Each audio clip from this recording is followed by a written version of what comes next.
The nonprofit MBA purpose is to provide new business insights and fresh creative ideas for executive directors and their teams that will help them improve their organization. Here is your host, Stephen Halasnik.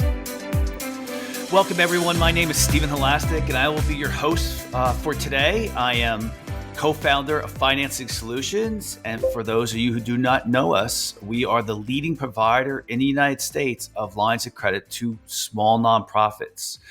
And I can't tell you how valuable having a line of credit is. I hear it every day from our clients. So if you're interested in learning more, please visit nonprofitmbapodcast.com. And again, that's nonprofitmbapodcast.com. Today, I'm extremely excited to be speaking with Rita Soronen from Dave Thomas Foundation for Adoption. For more than 30 years, Rita has worked on behalf of abused, neglected, and vulnerable children, providing leadership for local, state, and national efforts, working to improve the juvenile justice and child welfare systems, while striving to assure safe and permanent homes for North America's children. Leading the Dave Thomas Foundation for Adoption, a national nonprofit public charity since 2001, and the Dave Thomas Foundation for Adoption Canada since 2004. Rita works to find permanent families for more than 140,000 waiting children in North America foster care systems. Under her leadership, the foundation has significantly increased its grant making while developing strategic initiatives that act on the urgency of the issue.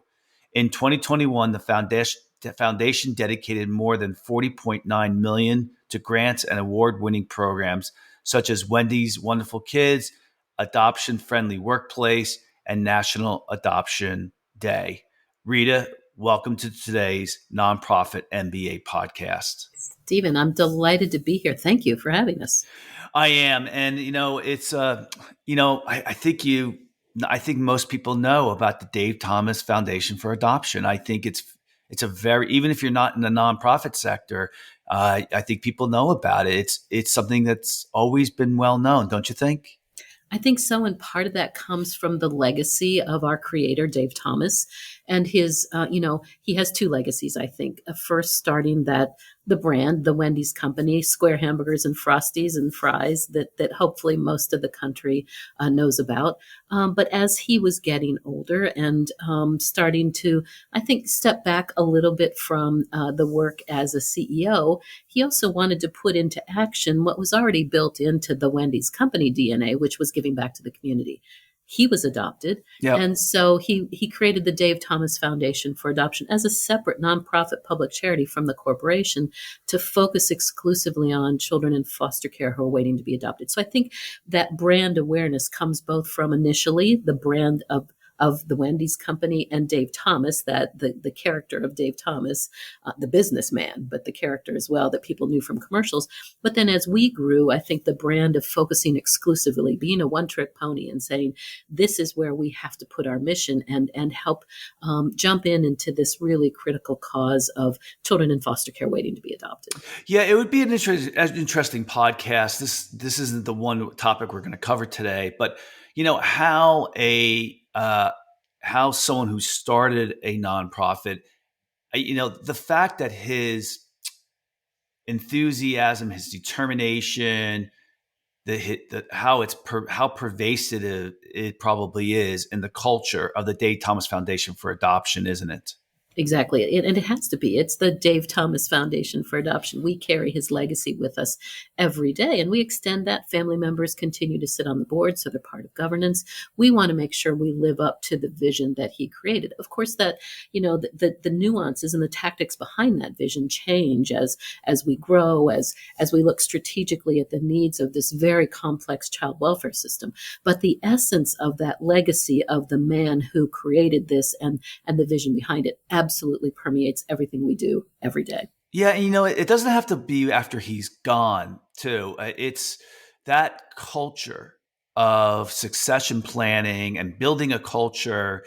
It helps an organization and we're going to be talking about today's topic is how to scale a nonprofit program. And I think it goes hand in hand with succession planning and building an organization in creating a culture that's going to last when the executive director or the founder Yes. leaves, right? Yes. I think that really helps with the scale, doesn't it? It does. It does. And it helps with that continuity of both passion of employees, but that continuity of whatever plans are in place. They become seamless as you continue to amend and grow and finesse those plans. It's that seamlessness, I think, that legacy piece allows to happen perhaps a little bit easier. Yeah, I come from both the corporate world and and I, of course, I'm on my own nonprofit boards, but then, I have clients all over the country that are nonprofits. So I speak to them all the time. But it's from what I've seen, and I know, Rita, you also you worked in the corporate world too, I think the culture, the stronger the culture that you have in a nonprofit, it will propel the growth of the organization just unbelievable. But I can't say the same about corporate America. I think it really helps the growth. But I think it makes a bigger deal in a nonprofit world. Would you agree with that? I think so, because what you have is that little bit of a difference. And I always, my back gets a little bit straighter when people look at a nonprofit and say, well, you've got to act like a for-profit. Well, you've got to act like a business. Well, we are a business. We are absolutely a money in, money out, dedicated, follow the rules business. But the nuance of difference is that passion for a cause. And it's tougher to get, I think, and I hear this from my friends at the Wendy's company. Sometimes it's tougher to get passionate about a product, yes, which of course they're passionate about, and they want to do the best they can for the business. But it's a different kind of passion when you're thinking about human suffering or human need or filling a gap in a community that, yes, a product could fill temporarily, but having the well-being of citizens for the long term, I think just can drive people in a different way. So when you came into Dave Thomas's organization, how long had they been in existence already?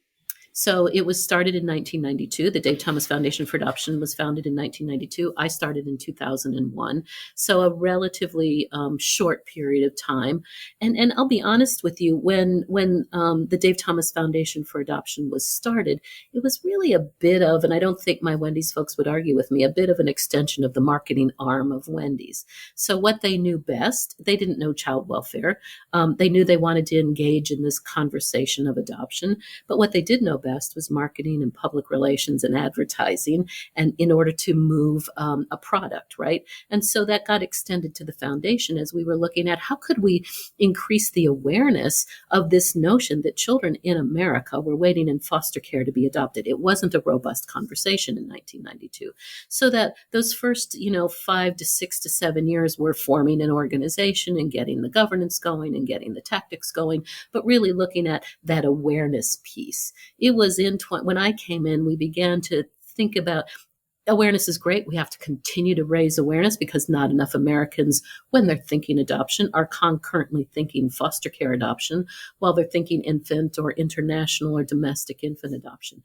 So that awareness piece was critical. But how could we move from awareness to action? Because children were at astronomical numbers turning 18 in foster care and leaving foster care, even though they had been freed for adoption without an adoptive family. So we were failing children year over year over year to provide them families. So how could the Dave Thomas Foundation for Adoption fill a niche, begin to fill a gap with resources that we could generate to move from talk to action, essentially, was what our sort of underlying theme at that point was. Is any of the money from the Dave Thomas organization come from outside of Dave Thomas? What percentage comes from the outside? A significant portion. I think there's a misperception that we're either a corporate foundation or an endowed family foundation. We're neither one of those. We're an independent nonprofit public Oh, charity. okay. So about today, although this is different than it was initially, today about 49% of our funding comes in from campaigns that are in the Wendy's restaurants that the franchisees hold in order to fundraise from customers. And those dollars come to the Dave Thomas Foundation for Adoption. There are some events from the corporation, and the corporation does provide some sponsorship dollars for those events, but there's not a steady stream of dollars that come from the corporation to the foundation. It's literally the majority of it comes from franchisee campaigns. Like they have a key tag campaign where the customer buys this key tag for $1 or $2.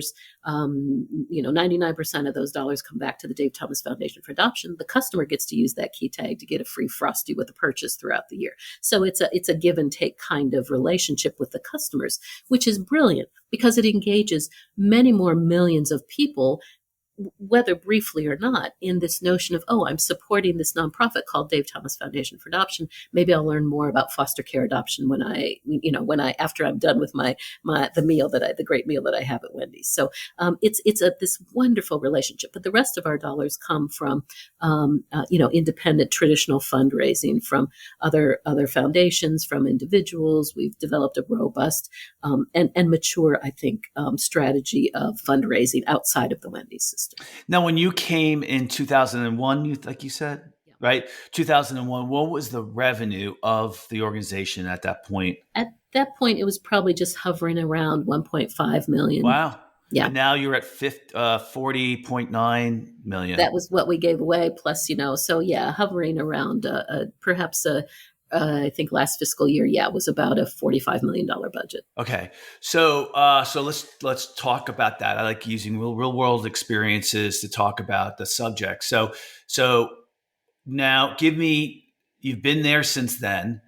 Tell me the 3 takeaways that you think really addresses how to scale a nonprofit. So for us, I can speak to personal experience here. Identifying the need, right? We knew the need was foster care adoption in general, but within that need, there was this huge gap of an unidentified population of children and youth who were not being served well. Children age 9 and older, children in sibling groups, children with special needs, children who, because they've been in foster care for so long, they resist every effort at permanency when people try to get them into families for all the right reasons. They have profound layers of trauma, of grief, of loss, of not trusting adults, of all of those things that go into their experience.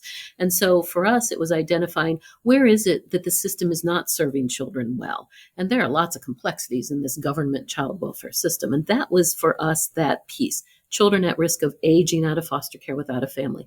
That's about 20,000 children year over year over year, not an insignificant number. We also knew at that point what happens to those children when they age out of care without a family. They're at a much higher risk of negative outcomes, homelessness, unemployment, undereducation, early parenting, substance abuse, all of those complex societal issues that could be prevented or at least mitigated if we got these children into families. So the first takeaway was identify the gap and find out where you can step in. For us, that was the gap. Now, what do we do in that gap? And so we did through a request for proposal program, because we're a grant making organization as well. Where are the emerging, or where are the best practices or the emerging best practices that already address this gap? Because if it's already there, then we'll just generate resources to help fund that. If it's not there, then what can we do to fill the gap? And what we found is, yes, there were some emerging best practices, but nothing at a scale in this country that was addressing the need.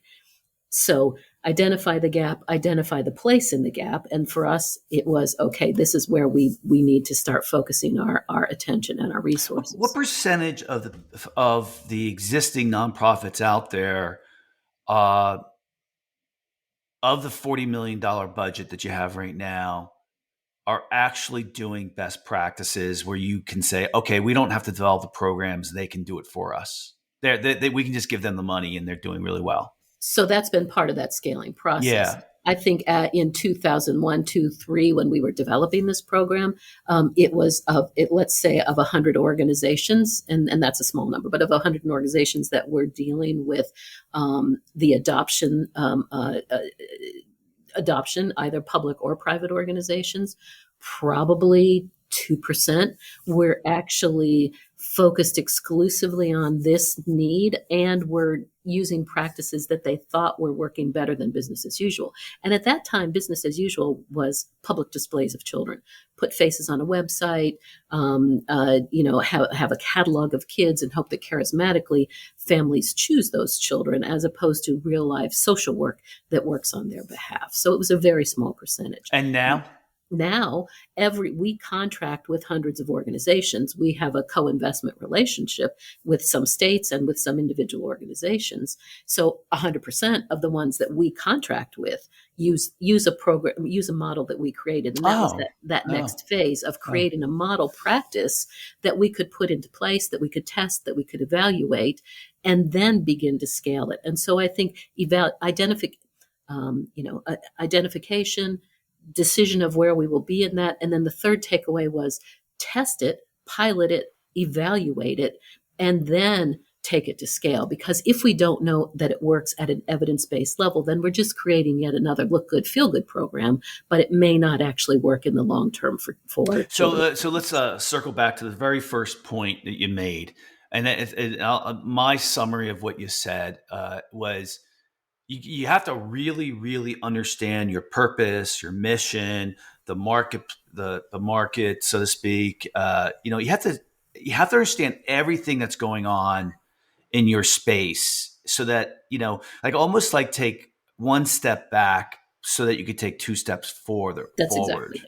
Is that fair to say? We went underground for a year and really looked at who we were, what was our strategic plan, what was our vision. Absolutely step back and give yourself that time for assessment. And thankfully, our board was willing to do that. Yeah, it's hard because I think so many executive directors out there are doing. Yes. They don't have the time for the strategic work. They're just trying to keep their heads above water, and it's the same. I've seen that the same thing happen in for-profit businesses too. Yes. So maybe you can't put your head down for a year, but maybe you can take a day out a month and work strategically, right? It's critical. It's absolutely critical. Efforts without a plan, efforts without a vision, and a plan built under that vision are just efforts. If you don't have those end goals that you're driving for, and those get described in a business plan, a strategic plan, if you don't have those end goals, then you may be doing good work, but you may not be doing the kind of work that's actually going to make a difference. Yeah, I'm on a board of this nonprofit right now, and they're small. They're like $400,000, and that they don't really raise revenue. They really just get donations and they redistribute it. It's for Halloween costumes. Nice. And so I'm trying to help them kind of get out of the super hard work of how should I put it? They're kind of running a very small nonprofit, and I'm trying to get them to understand how they have to get out of that day-to-day business and move into building a big organization where they're not doing everything. And so I can see the similarities to what you're talking about right now. Yeah. Number two, what's number two that you've learned about how to scale a nonprofit? So when you do identify that gap, what is it that you're going to do to fill the gap? Can you fill the gap? Or do you need to find someone else to fill it and you figure out, another strategy?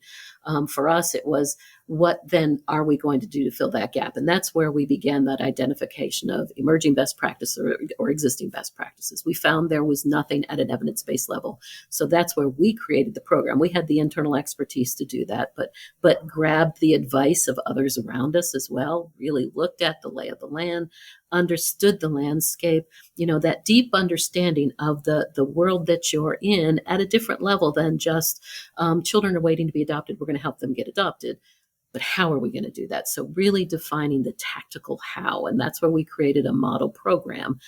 And then that next step, I think, is, but once you've done that, whatever it is, whether it's a product, whether it's a program, whether it's a new endeavor, you've got to pilot it. You've got to test it. You've got to get that kind of critical feedback. Is this working? And for us, we grew it to such a level we could then put in place a 5-year randomized control trial, rigorous evaluation, comparing this model against business as usual. For us, the key third point was the evaluation and the successful evaluation that came out as a result of that, that springboarded us to taking this to scale.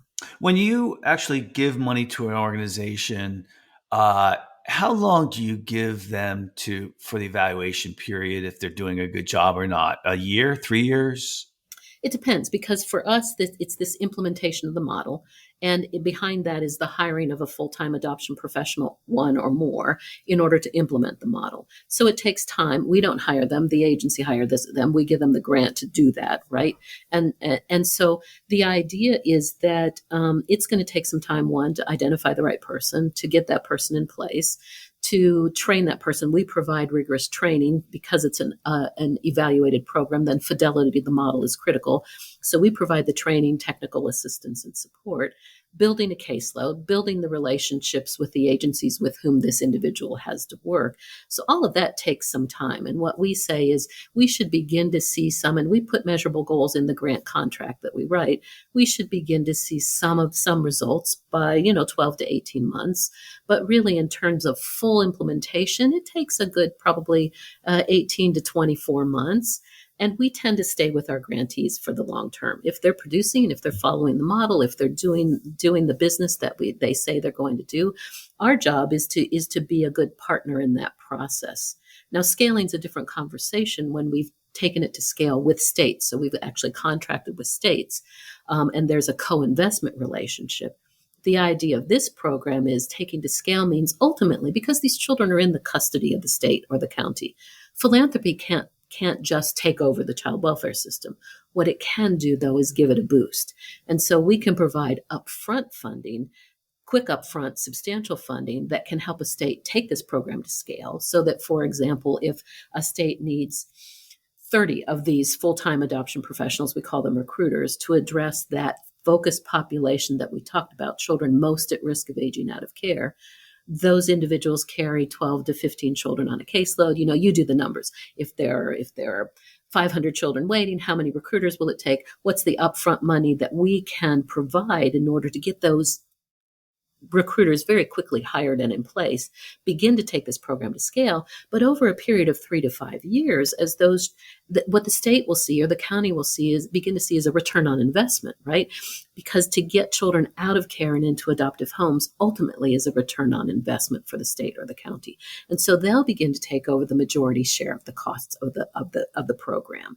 And so that's the sort of magic sauce in our scaling proposition. In this complex child welfare world, that's a combination of federal, state, county, public, private dollars and relationships with states. It's different than perhaps a different kind of scale with a different organization, but it's that give and take of a public-private partnership and a co-investment relationship. I have to ask this question. It's a little off subject matter, but I'm just curious. And I don't know if you can say this to me. You can probably say without identifying the state, but who is the state in the United States that is a best practice for adoptions, and who is the worst? There are lots of states that are challenged, and they're challenged perhaps because they've stayed committed to business as usual, or because they have such large populations and they've had multiple program efforts throughout the years that they haven't really pulled together. I mean, there are federal lawsuits out there that people can find, the states that are under, sort of federal sanction. Is the poorer the state, the worse they are at adoption practices? Is there a correlation there? Sometimes, but not necessarily. Not necessarily. So what? I'm Yeah. sorry. Well, so my question was going to be, why does a really good state at adoption practices, according to the Dave Thomas Foundation, why are they so much better, and why are the ones that are terrible so bad. Yeah, and keep in mind, leadership changes constantly. So child welfare commissioners or directors frequently change with the change of administrations. Well, And so we unfortunately have this continual leadership turnover. And sometimes it's driven by charismatic leaders who are willing to say, this is unacceptable in our state, that 10,000 children a year, leave foster care without a family or linger in foster care, whatever it is. So it takes innovative leadership. It takes a willingness to say business as usual has not been working, and it takes a willingness to really top down and bottom up understand what the need is for our children. Now, again, it's a complex conversation because there's such profound child welfare worker turnover. It's hard work, right? These folks put themselves at risk every day as they're removing children from abusive homes. They're underpaid, overworked. All of those things go into some of these complex conversations. But the states that do it best recognize the need for as best as they can, worker compensation. That's working with the legislature to make sure those funds are there, are willing to look at innovative practices, and are willing to disregard business as usual if business as usual has not been effective on behalf of their children. And there are absolutely states that do that. I will say our own home state, Ohio, when our research was released in 2011 and showed that this program worked up to 3 times better than business as usual for that focused population of children, we went to the Ohio Department of Job and Family Services and said, is there any possible way that we can take the 7 privately funded recruiters that we're currently doing across the state of Ohio and scale that up to meet the need? And they came back to us very quickly, and we created the first scaling state relationship in Ohio in 2012. It endures to today. The majority of the costs are managed by the state, but the foundation still provides training, technical assistance, and support, and some financial skin in the game. And there are now nearly 80 full-time adoption recruiters across the state of Ohio that are addressing this population. It has been innovative leadership from the governor to the Ohio Department of Job and Family Services. It's a county-based system to county directors as well.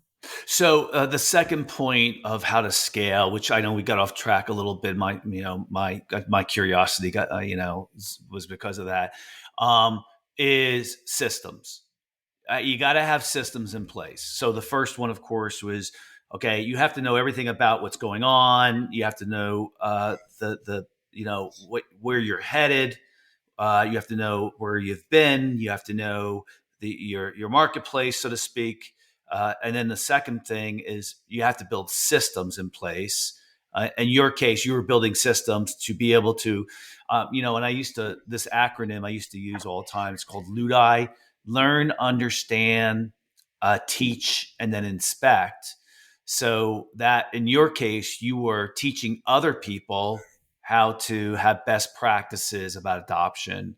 And I would say that, but I would also say the last thing we could do is march in and say, we know it better. We know better than you what to do, because that's not the case. We needed to learn from each other. So critical to that second piece is developing, building, and enhancing and sustaining relationships, the right relationships. So we weren't marching into a county and saying, geez, how could you possibly, we were saying, look, we have this program that we want to test. Are you willing to work alongside us? So developing those relationships as well as. Yeah, I guess, you got to stay humble, yeah. right? You can't be arrogant. Absolutely. Right? Yeah. Because we didn't know, and we still don't know. We may still have things to learn, even though it's. And I guess I would assume that what you're really trying to do too is have data-based decisions. Absolutely, that is absolutely. That takes out all the objectivity out of it. This is database. And then you go to a state leader, and you're like, "This is data-based decisions. Just look at the data." Right? And by the way, the Ohio department helped us determine this return on investment strategy, so that over about a 5.5-year period, they looked at, all of the children adopted through it. We call it the Wendy's Wonderful Kids program because the Wendy's system stepped up and helped us fundraise so significantly for this. So we branded it to recognize that work. So they helped us understand over a 5-year period, based on the investment the department was doing, based on the daily cost of keeping a child in care, based on all of those factors that they could only tell us best. We, over a 5-year period, had saved the state $133 million. So there is no arguing with, here's research that says it works better, and not just basic research, randomized controlled trial research. By the way, here's a return on investment that the state of Ohio has quantified. And third, we've over the period of the past decade or two developed the skill and the finesse internally to help manage this program so that we will set you up to succeed and do what you're morally and legally obligated to do, which is when a child has been freed for adoption, get that child adopted. So again, this is probably the curiosity getting me the best of me off the topic, but have you noticed in the last 5 or so years that people have been less, that leaders have been less willing to accept data conclusions? No. Do you understand what I'm saying? Go ahead. Yeah. Well, no, I didn't. I'm not cutting you off. I just want to make sure I'm articulating myself, and that is in the climate that we've had, where people are not looking at data. They're like, I don't care what you present to me. I don't believe it. Right? Have you noticed from your experience in the last 5 years, so to speak, that has been a challenge for your organization? So not so much that in the child welfare system, because quite honestly, look, research is expensive. Again, my board made the decision when part of my board was saying, but the money that we're going to spend on this 5-year research, we could just be spending on getting more of these recruiters in place, right?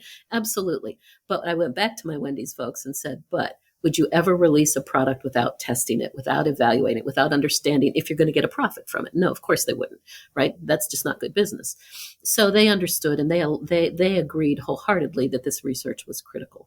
So, the research for us has become the core component in systems, the child welfare systems, where research, because it is so expensive, is not the default. It's sort of, does it look good? Does it feel like it works? Because agencies and public or private don't always have the kind of funds that they can put toward research.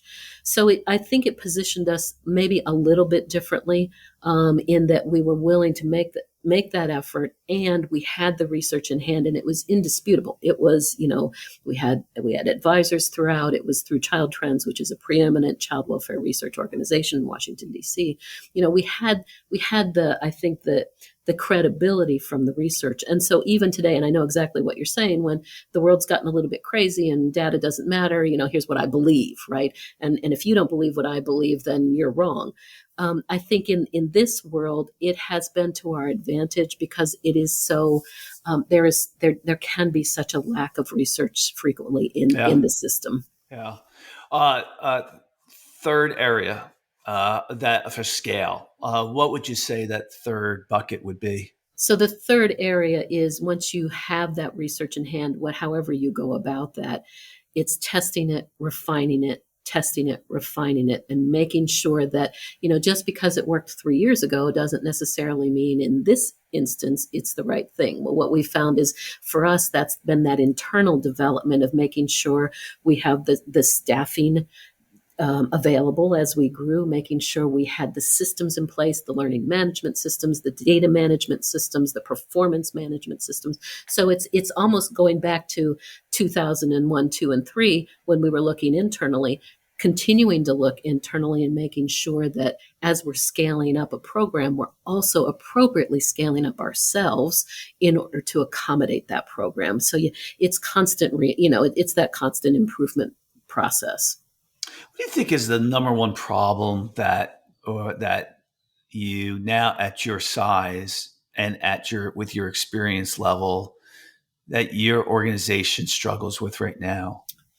Good question. That's a great question. I think we're looking at a lot of sustainability. So just because a state is scaled, leadership changes, budgets change, recessions hit, whatever it is, there's always an excuse to say, well, it's easy to cut this program. So how do we manage sustainability of these scaled programs? It doesn't, we think it takes 5 to 7 years to get it truly embedded, scaled and embedded as business as usual, but it's always at risk. So that sustainability issue. For us, as we grew, looking at, you mentioned this earlier, succession planning internally, of course, not just the CEO position, but leadership positions top down. And so staff development and staff support, staff encouragement, we've grown significantly over the past 5 years, and have added, I think, more than 30 employees. That's a lot over a short period of time for a relatively small nonprofit. So looking at those, again, I think the internal issues that folks tend not to want to look at or talk about, succession planning and staff development. But I think externally it's that sustainability issue, and certainly financial sustainability for us as well. Yeah, it's funny because execution isn't sexy or fun.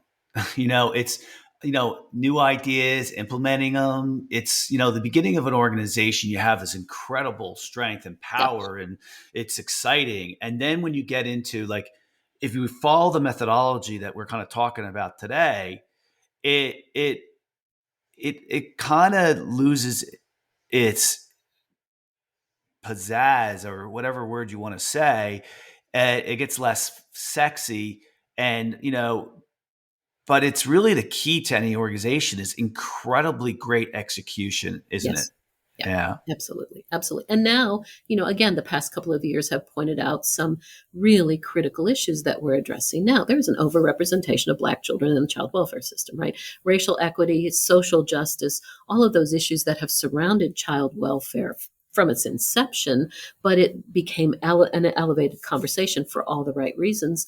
I think it always surrounded the work that we did, but we really hadn't focused on it. And so we've stepped back and really began to dig into what is our responsibility in this conversation of racial equity and social justice, internally as an organization, and externally. Where can we, should we, must we use our voice, use our programs in order to advance racial equity and social justice as well? And so that's not something we were all thinking about 5 years ago. Yeah, I mean, now what percentage of the budget is actually spent on research, since it seems that it's become a bigger culture to your organization now? I mean, it sounds like the board is all bought in now to the idea that, hey, this is the key for us. The research, it exponentially drives everything else that's out there. Have you noticed that the percentage that you're spending on research now has increased? It is, and I don't know the exact figure. I can certainly get that back to you. But yes, because we're doing attitudes research. What are Americans' attitudes on foster care and foster care adoption that will drive our awareness campaigns? What are professionals' attitudes on permanency? What we find when we're implementing this program is there are some child welfare professionals that say, you know what? It's okay if this child stays in care and ages out. It's okay. Some kids are unadoptable. So we need to get a handle on judges, child welfare leaders, the social workers. We had to get a real handle on attitudes. Do we need to start working on attitude work with the professionals that we assume are all in and may not be? So attitudes research. Certainly ongoing post-adoption. We just did a small scale. What are the outcomes of children adopted through this program? Are they still with their families? Are they getting an education? Are they in school? Are they healthy and thriving? It was a small piece, but it's led us to believe we've got to do a much larger piece on what are the outcomes of these children so that we can potentially drive post-adoption programs that support these families. Absolutely. Research has always been, database work has always been critical to us, but a growing piece of where do we need these pockets of true long-term evaluation to continue to drive the program. So what I've heard today are basically three key ingredients to scaling your nonprofit. First one is really, really understand your market, understand your strategic direction, where you're headed, how you're going to get there. Number two is great execution, just really executing on your strategic plan, staying focused. And then the third one is refinement. Just keep diving in. Really, I find execution exciting, and I love it when I can get to the minutest detail and really dive into that one area that I couldn't do it early on.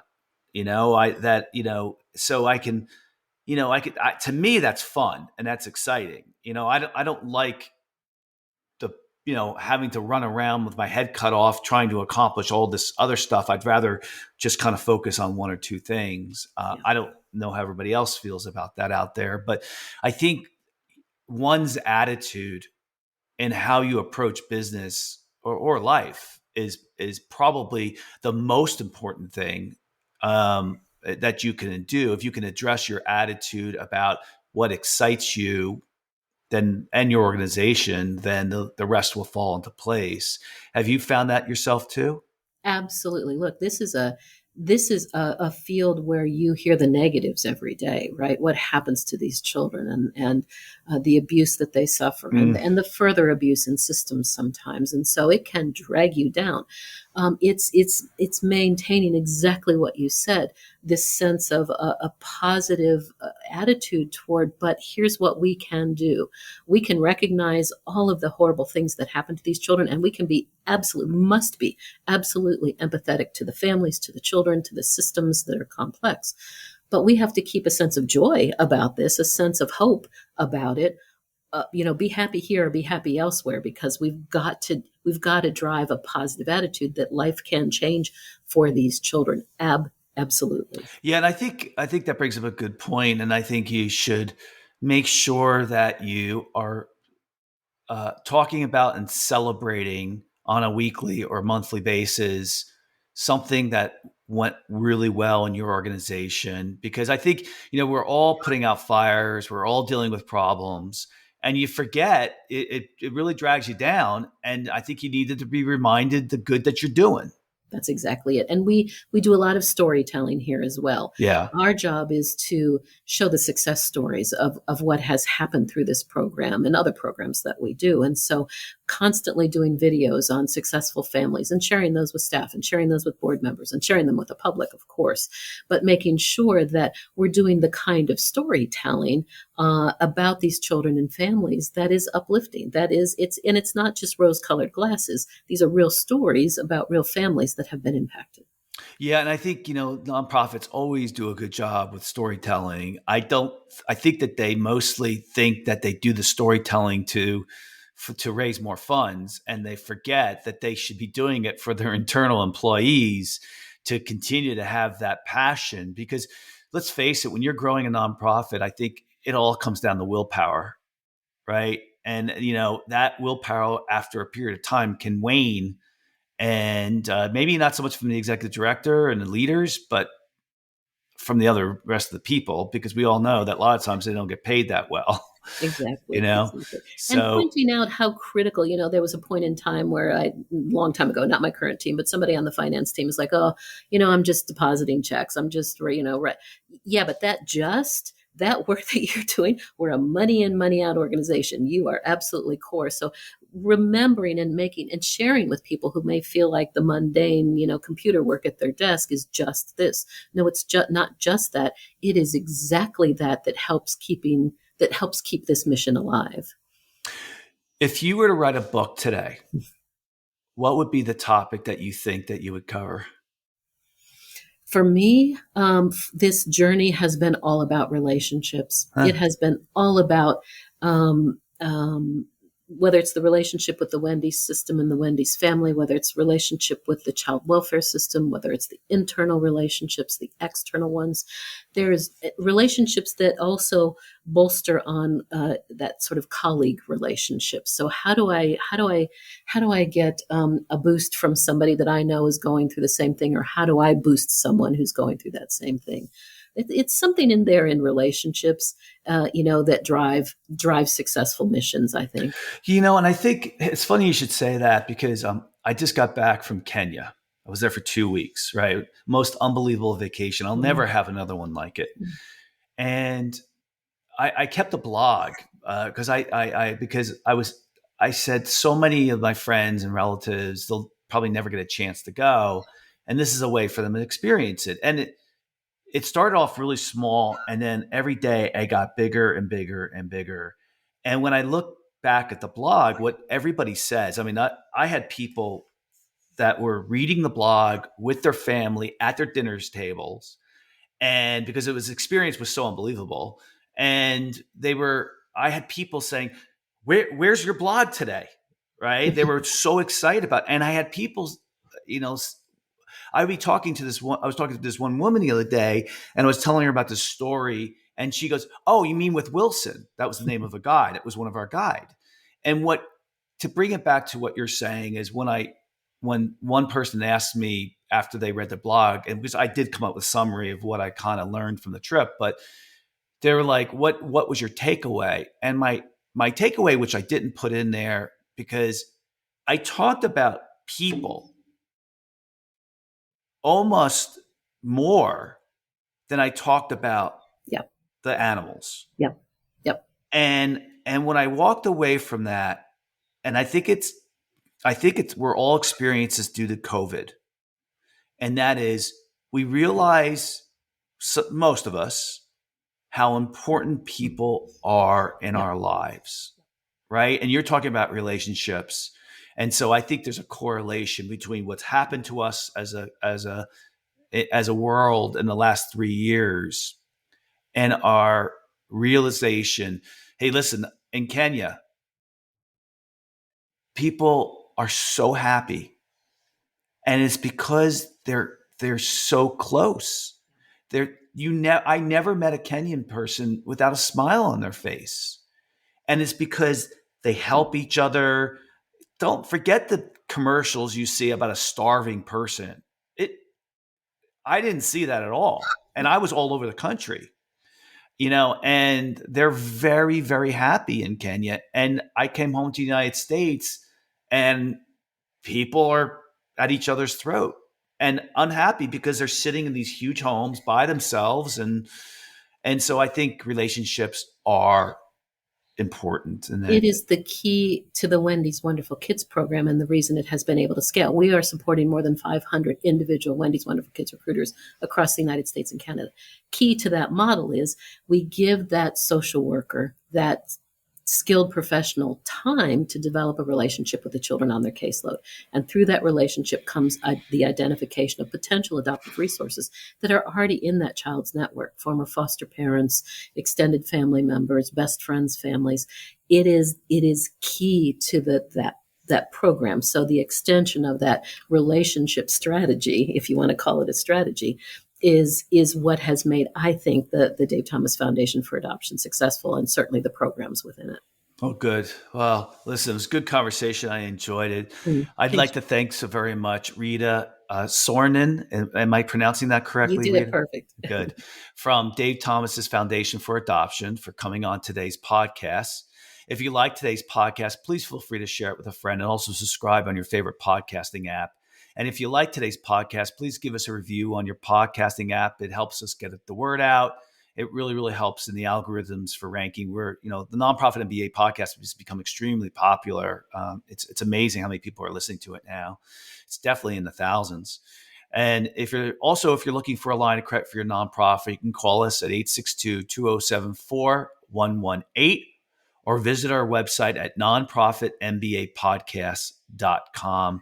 Rita, if anyone wants to reach out to you, how would they go about doing that? Absolutely. They're welcome to reach out by email to me directly. It's Rita_Soronen, SORONEN,